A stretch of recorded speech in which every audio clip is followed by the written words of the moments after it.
2 பேர் நிற்பாங்க. அது கூட அந்த அந்த இடமே க்ளோஸ் ஆயிரும். அந்த டோர் க்ளோஸ் பண்ணால் அவ்வளோதான் இருக்கும் ஸ்பேஸ். அந்த இடத்துக்குள்ளே என்ன ஒரு பெரிய கிரியேட்டிவாக ஒரு ஷாட்டை கம்போஸ் பண்ணிருப்போம். அப்புறம் இந்த ஷாட்டில் வந்து அவர் வந்து ஓடிஎஸ்ன்னு சொல்லி ரெகுலரைஸ் பண்ணப்பட்ட ஒரு ஷாட்டை வந்து அவர் யூஸ் பண்ணியே இருக்க மாட்டார்.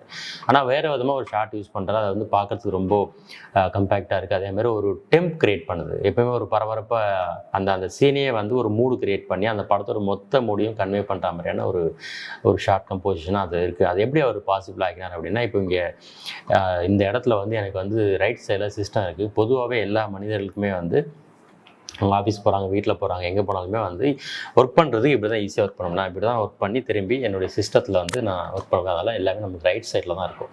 நம்ம வந்து புக்ஸோ இல்லை ஃபைல்ஸோ இல்லை இந்த மாதிரி ஏதாவது ஷீல்டோ இல்லை வேறு ஏதாவது விஷயங்களோ தான் நமக்கு லெஃப்ட் சைடில் இருக்கும். ஆனால் மிஷ்கின் அந்த படத்தில் நீங்கள் மறுபடியும் அந்த குறிப்பிட்ட காட்சியை பார்த்தீங்க அப்படின்னா அந்த மானிட்டரை தூக்கி லெஃப்ட் சைடில் வச்சுருப்பார். அவங்க 2 பேருக்கும் இடையில ஒரு பிளாக் ஒன்று யூஸ் பண்ணி இந்த சிஸ்டத்தை வந்து கிராஸ் ஓவராக யூஸ் பண்ணி அவர் வந்து ஒரு ஷார்ட் கம்போசிஷன் பண்ணியிருப்பார்.